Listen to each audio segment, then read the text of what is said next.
Hello there, Mad Mike here, and welcome back to the channel.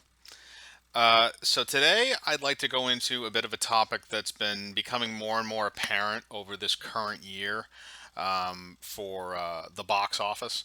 And to be clear, 2018 was actually a peak year for the box office. It made more money than it ever has before. So far in 2019, the box office has been dipping both in the domestic and foreign markets. And it's kind of interesting to see because we've noticed over the course of this year that there's been a number of high-profile box office bombs that have hit theaters that have not made very good money.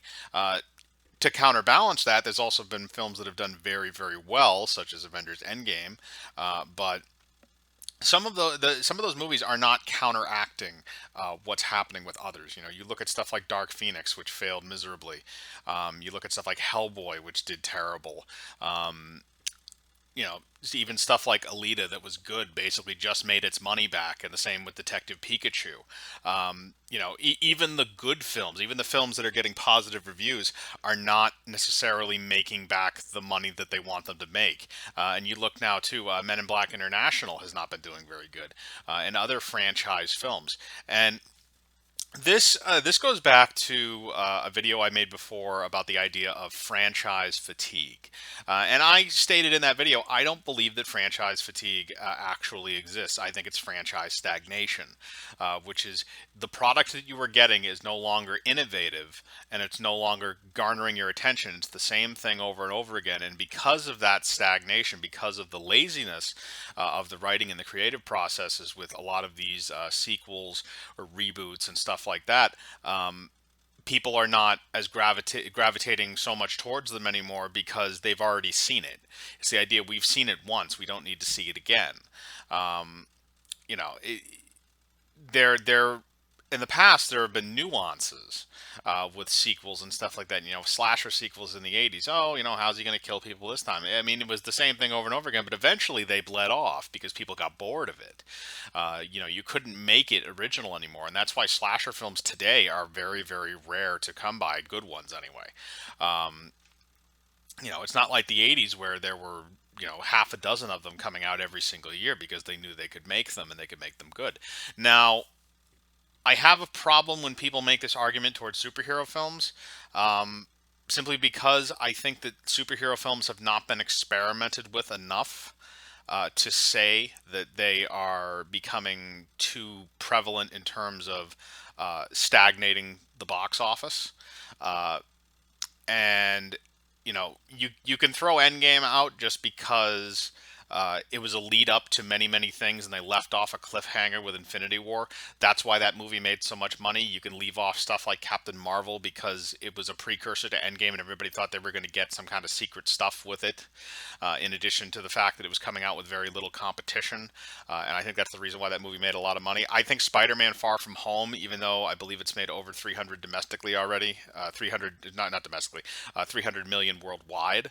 Um, I think that it's going to inevitably be hurt because it is too close to Endgame and too close to Captain Marvel. Because a lot of the times, what Marvel will do, and I had this conversation with somebody, is that if this film had come out in, let's say, November, because there have been Marvel films that have come out very late. They've come out in November or early December and stuff like that. Thor Ragnarok, I believe, came out in November.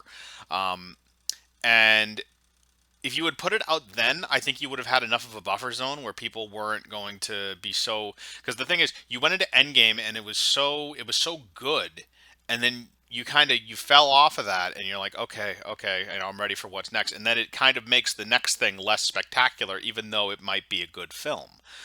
So if you had let that go longer, I think you would have had a better idea. But I think that's a problem as well with these franchise films, especially with Marvel, where they spaced those three films very close together. Captain Marvel came out in March, Avengers Endgame came out in late April, early May, and now Spider-Man Homecoming is coming out in very early July. So at most you have 2 months between these films, which is you know, it's very compact. And you know, Captain Marvel wasn't even out of theaters in some places when Endgame was released, and the same thing happened last year with Black Panther.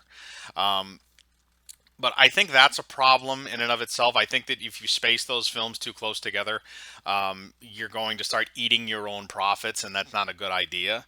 I think that too, it kind of desensitizes the audience in a way because there's less of a wait, there's less of an anticipation for that next film. Um, you kind of want to make them wait. You want to dangle the carrot on the end of the stick, so to speak. You want to guide them along and kind of make sure that they're all hyped up for it. That's what the PR people's job is, and their job for Marvel must be a nightmare at this point because as soon as one marketing campaign ends, the next one begins. Even though Far From Home was made by Sony, but the other problem is we have a lot of these long-standing franchises that are coming out with sequels that are very lackluster. You look at Dark Phoenix, you look at Men in Black International, and things like that. Men in Black has never been a very consistent franchise to begin with.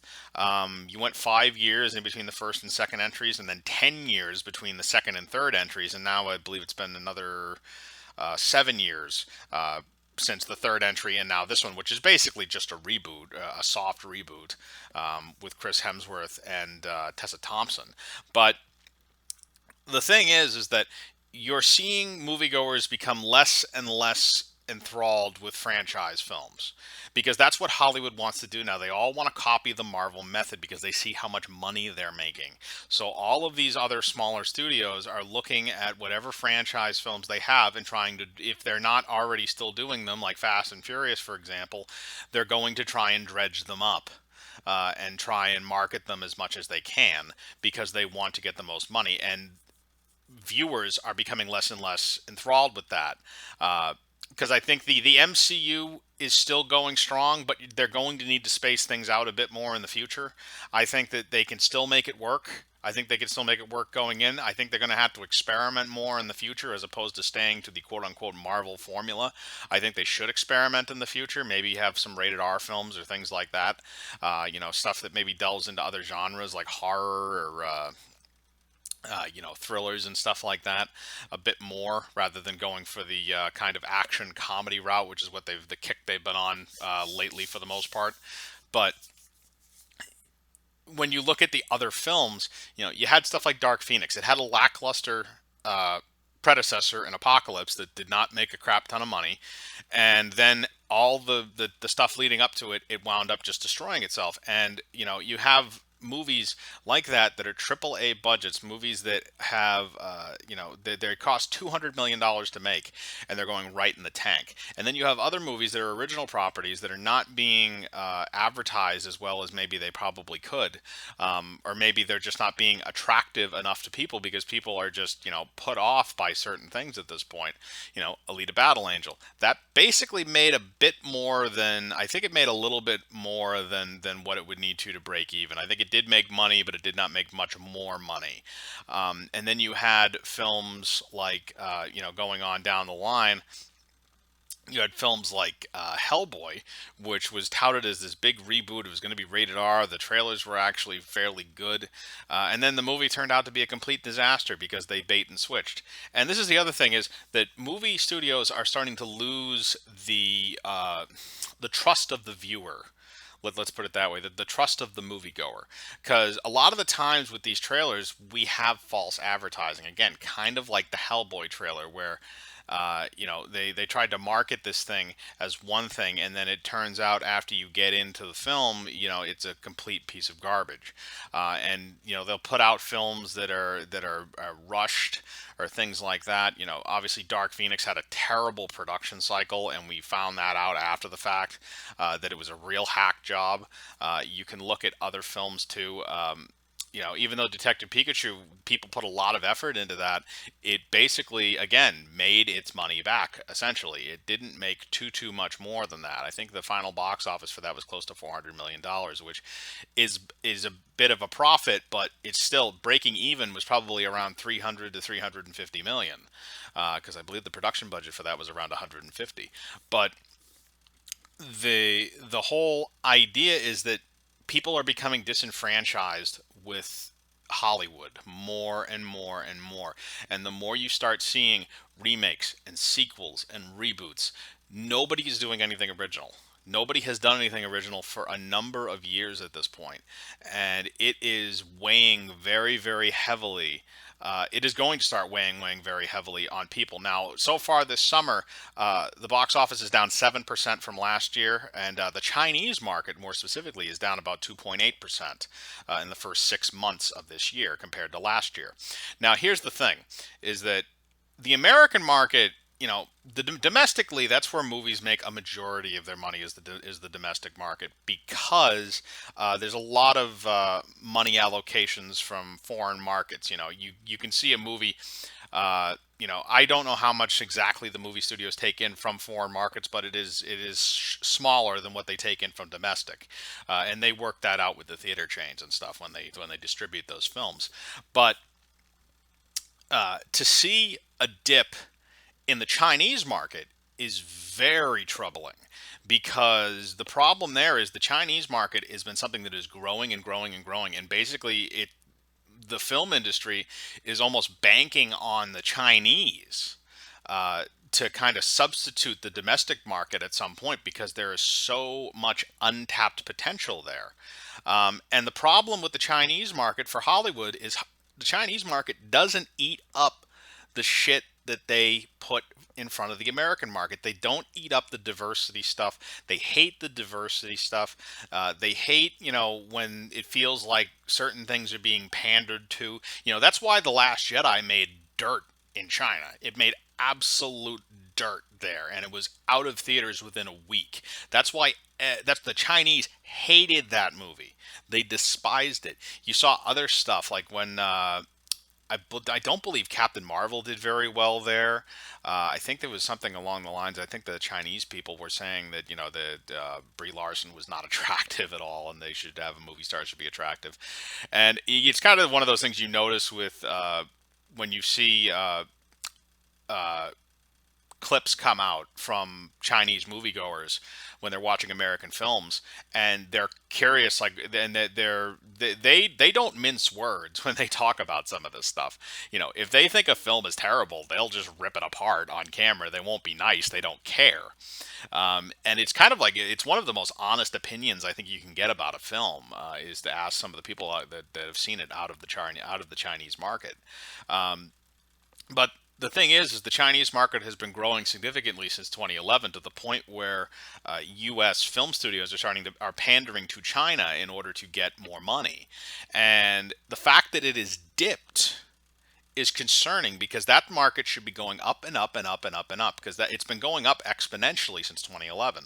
And the fact that it is lowering down means the Chinese market doesn't like the shit they're being served. They don't like the sequels and the reboots and all that. They want some original stuff.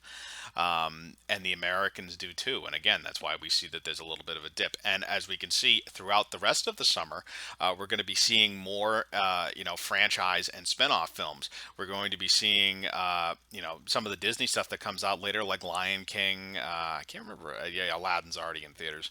You're going to be seeing Hobbs and Shaw, which is the spinoff from Fast and Furious with The Rock and Jason Statham, and other stuff. Again, we're just getting more and more of the same shit over and over and over again. And this is what's going to cause the collapse of the film industry. And I don't think I don't count it as fatigue. I count it as stagnation. But that's what they're doing, is that other studios are trying to copy Marvel, and they're doing it very poorly, and they can't necessarily do the same thing with the franchises that they have, maybe minus Warner Brothers with the DC properties. But they need more original content. And I can say this probably, with fair amount of certainty: they have warehouses full of spec scripts at these studios. Warehouses. And you're telling me that you can't go through that and you can't find something to make into a movie, something that's decent, that you can have, even if you have to rewrite it. And it's because they're lazy. It's because they don't want to do anything original. They don't want to do anything. And because of that, because of the laziness that they are putting into these things, it's going to come back and bite them in the ass. And I have no problem with it at this point, because, I barely even watch new movies anymore, just because it's the same thing I've seen before. I'd rather watch older films from the 50s and the 60s and the 70s and the 80s, even the 90s, and even before that stuff too. The 40s and the 30s, and I'll watch silent movies before I'll watch a movie that comes out today most of the time, unless it's something that I actually do want to see or it's something that's important like Endgame. So I don't know. That's my opinion on this. I find it very troubling. The dip in. I find it very not troubling, but very telling, the dip in the financials. So I want to know what you think. Are you noticing a trend in movies? Are you going to the movies less? Do you think that 90% of the stuff that Holly puts out these days is complete and utter garbage?